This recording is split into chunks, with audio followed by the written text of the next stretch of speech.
নেপালকে বলা হয় হিমালয় কন্যা, যার দর্শন পেতে চায় সকলেই। এক্ষেত্রে ভিসার জটিলতা না থাকলেও থাকে আর্থিক সংকট। আপনারা যারা ভাবছেন হিমালয় কন্যাকে দেখতে গুনতে হয় কারি কারি টাকা, তারা চাইলে মাত্র 6,000 টাকাতে ঘুরে আসতে পারেন দেশটি থেকে। তবে এর সাথে ভিসা বাবদ যোগ হবে আরও 1,000 টাকা। আর যাদের ভিসা করা আছে তাদের তো আর কোনো কথাই নেই। পকেটে 6 থেকে 8,000 টাকা নিন আর বের হয়ে পড়ুন। জানি আপনারা এখন ভাবছেন এত অল্প খরচে নেপাল ভ্রমণ কিভাবে সম্ভব। হ্যাঁ, এই অসম্ভবকে সম্ভব করার জন্য আমরা ঘর থেকে বের হয়ে গেছি। ঢাকা থেকে নেপাল ট্যুরটি মোট 2টি পর্ব হিসেবে ভাগ করা হয়েছে, যার আজ দেখছেন প্রথম পর্ব। এই পর্বে থাকবে ঢাকা থেকে কিভাবে নেপাল পৌঁছলাম তা নিয়ে বিস্তারিত তথ্য। বাকি ভিসা প্রসেসিং সহ খরচ ও ভ্রমণের বাকি অংশ থাকবে ভিডিওর দ্বিতীয় অংশে। তো চলুন আর দেরি না করে ভিডিওটি শুরু করা যাক।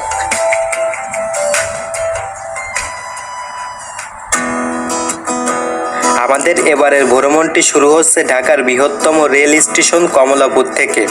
এ যাত্রায় আমরা যাচ্ছি রাতের কিং দ্রুতযান এক্সপ্রেসে করে। নির্ধারিত সময়ে ঠিক 30 মিনিট আগে আমরা কমলাপুর রেল স্টেশনে পৌঁছাই। তারপর আগে থেকে অনলাইনে করে রাখা টিকিটটি প্রিন্ট করে নিই। দেন স্টেশনের ভিতরে প্রবেশ করি। প্রবেশ করার সময় আপনাকে নিরাপত্তা বাহিনী আটকাতে পারে, তবে ভয়ের কোনো কারণ নেই। তারা মূলত আপনার টিকিটটি পরীক্ষা করবে। বিনা টিকিটে রেল ভ্রমণ আইনীয় অপরাধ, তাই অবশ্যই টিকিট করে রেল ভ্রমণ করবেন। সময় সন্ধ্যা 7:50। Train number 754 up Drutojan express আমাদের নিয়ে পঞ্চগড় যাওয়ার জন্য পুরোপুরি প্রস্তুত। চলুন ট্রেনের ভিতরে গিয়ে বাকি কথাগুলো বলা যাক। এখন সময় রাত 8:05। নির্ধারিত সময় থেকে 5 মিনিট বিলম্বে দ্রুতযান এক্সপ্রেস ছুটে চলে বীর সিরাজুল ইসলাম রেল স্টেশনের দিকে।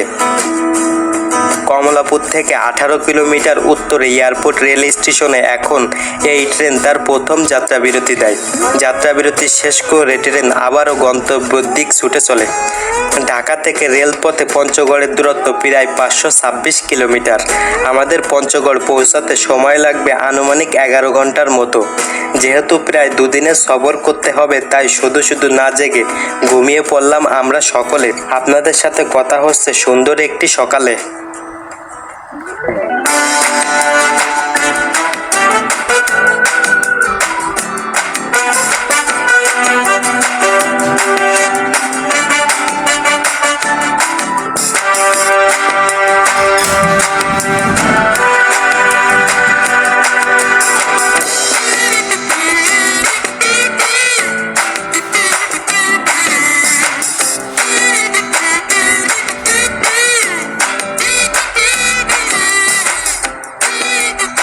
আসসালামু আলাইকুম, আমি আবু হুরাইরা বীর সিরাজুল ইসলাম রেল স্টেশন থেকে আপনাদের জানাচ্ছি শুভ সকাল।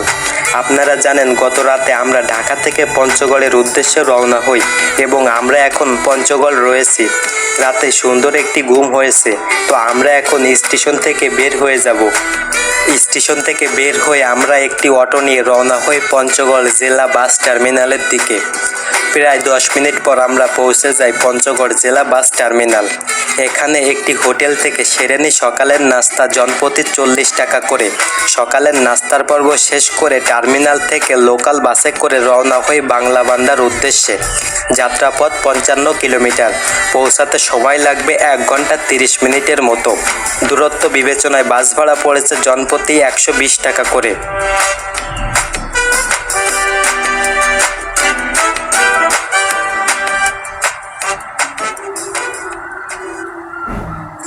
প্রিয় বন্ধুরা, এখন সময় সকাল 10:15 আর আমরা এখন অবস্থান করছি বাংলাবান্ধাতে। বাস আপনাদের যেখানে নামিয়ে দেবে সেখান থেকে মাত্র 5 মিনিট পায়ে হেঁটে পৌঁছে যাবেন বাংলাবান্ধা ইমিগ্রেশন অফিসে। তো আমরা ইমিগ্রেশন অফিসে প্রবেশ করি। বাংলাদেশের প্রতিটি ইমিগ্রেশন অফিসে যেরকম ইমিগ্রেশন করতে হয় এখানেও ঠিক সেরকমই, তাই ভয়ের কোনো কারণ নেই যদি কিনা আপনার সকল পেপার ঠিক থাকে। এখানে কি কি পেপার লাগবে সেগুলো জানাবো আমি আপনাদের দ্বিতীয় পর্বে। আর হ্যাঁ, এখানে কিন্তু আপনাদের দালালকে 200 টাকা দিতে হবে। তারা এক প্রকার জোর করে এই টাকাটা নিয়ে থাকে। ইমিগ্রেশন শেষ করে পাশেই পেয়ে যাবেন সোনালী ব্যাংক। সেখানে ট্রাভেল ট্যাক্স বাবদ আপনাকে 1000 টাকা পরিশোধ করতে হবে। তবে আমার সাজেশন থাকবে যে আপনার নিকটস্থ শাখা থেকে এটি দিয়ে আসবেন, তাহলে আর এখানে সময় নষ্ট হবে না। সব শেষে এখানে কাস্টম আছে, কাস্টম শেষ করে আপনি বের হয়ে যাবেন। এই সকল প্রসেসিং করতে আমাদের সময় লেগেছে প্রায় 1 ঘন্টার মতো। তারপর আমরা পায়ে হেঁটে ইন্ডিয়ার দিকে রওনা হই। যাওয়ার পথে আপনি বাংলাদেশের 0 পয়েন্ট দেখবেন, চাইলে সেখানে কিছু পিকচার উঠাতে পারেন। বাংলাদেশের শেষ পয়েন্টে বিজিবির একটি চেক পয়েন্ট আছে, সেখানে অফিসার আপনার পেপার দেখতে চাইবে। সব কিছু ঠিক থাকলে আপনাকে ইন্ডিয়া প্রবেশের পারমিশন দেওয়া হবে। তারপর আপনি গেট পার হয়ে ইন্ডিয়াতে প্রবেশ করতে পারবেন। ইন্ডিয়া প্রবেশের পর আমাদের স্বাগতম জানানো হয়েছিল এবং বিএসএফ আমাদের পেপার দেখে ইমিগ্রেশন অফিসে যাওয়ার পারমিশন দেয়। তারপর আমরা ইন্ডিয়ার ফুলবাড়ি ইমিগ্রেশন অফিসে ইমিগ্রেশন শেষ করি। ওখানেও আমাদের দালালকে 200 টাকা দিতে হয়েছিল। তো ইমিগ্রেশন শেষ করে পাশে পেয়ে যাবেন মানি চেঞ্জের দোকান। আমাদের প্রতি 100 টাকা প্রতি ইন্ডিয়ান 71 রুপি দেওয়া হয়। আর আপনার কাছে যদি ক্যাশ না থেকে ডুয়েল কারেন্সি কার্ড থাকে, তবে সামনে কিছুটা এগিয়ে ফুলবাড়ি বাজার থেকে রুপি উত্তোলন করে নিতে পারেন। সেখানে প্রায় সব ব্যাংকের এটিএম বুথ আছে। তো আমরা মানি চেঞ্জ করে এখান থেকে একটি অটো রিজার্ভ করে রওনা হই শিলিগুড়ি শহরে। মূলত আমরা এখন যাব তেনজিং নরগে বাস স্ট্যান্ড। দূরত্ব প্রায় 11 কিলোমিটার, যেতে সময় লাগবে 30 মিনিটের মতো। আর ভাড়া পড়েছে জনপ্রতি 30 রুপি বা 42 টাকা।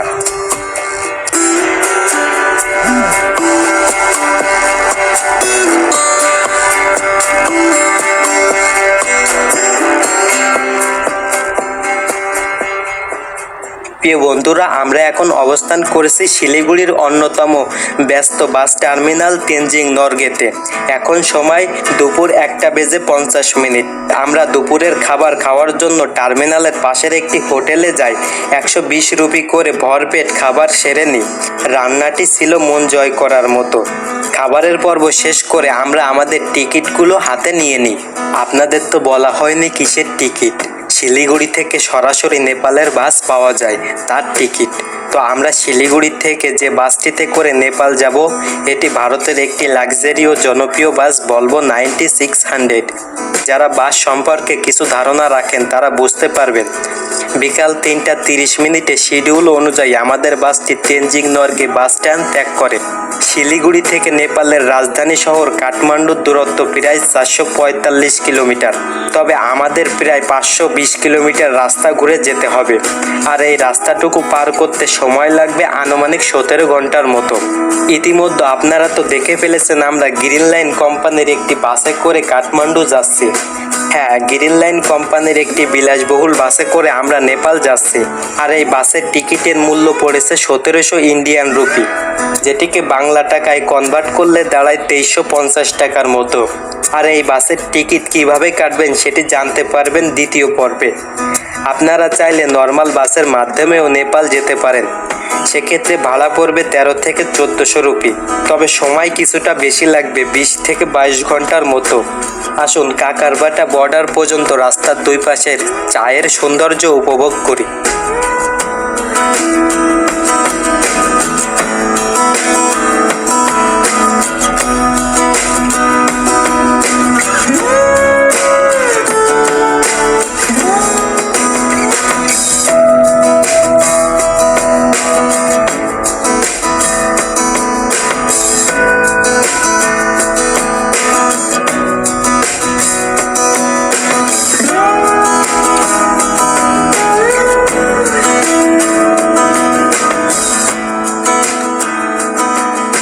বন্ধুরা, এখন সময় বিকাল 4:30।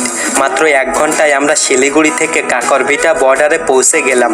কাকরভিটা হচ্ছে নেপালের অংশ, আর এখানে ইন্ডিয়ার অংশের নাম পানি ট্যাঙ্কি। আমার সামনে দেখতে পাচ্ছেন মেসি ব্রিজ। মূলত এই ব্রিজ ইন্ডিয়া আর নেপালকে বিভক্ত করে। পানির ট্যাঙ্কি বর্ডারে কোনো ঝামেলা ছাড়াই আপনাদের ইমিগ্রেশন শেষ করে দিবে বাস কর্তৃপক্ষ। তবে এখানে আপনাদের আলাদাভাবে 100 টাকা দিতে হবে পোর্ট ফি বাবদ। তো আমাদের ইমিগ্রেশন শেষ হয় মাত্র 20 মিনিটের ভিতর। তারপর আমরা একে একে সকলে বাসে উঠে পড়ি। তারপর আমাদের নিয়ে বাস আবারও চলতে শুরু করে নেপালের রাজধানী কাঠমান্ডুর উদ্দেশ্যে। তবে ব্রিজ পার হওয়ার পর আমাদের আরও একটি ইমিগ্রেশন শেষ করতে হবে কাকরভিটাতে। আজকের পর্ব এখানে শেষ করছি। পরের পর্বে দেখতে পারবেন আমরা কিভাবে কাকারভোটা থেকে নেপালের রাজধানী কাঠমান্ডুতে যাই, আমরা কিভাবে ভিসা করি, কিভাবে টিকিট কাটি, তার সব কিছু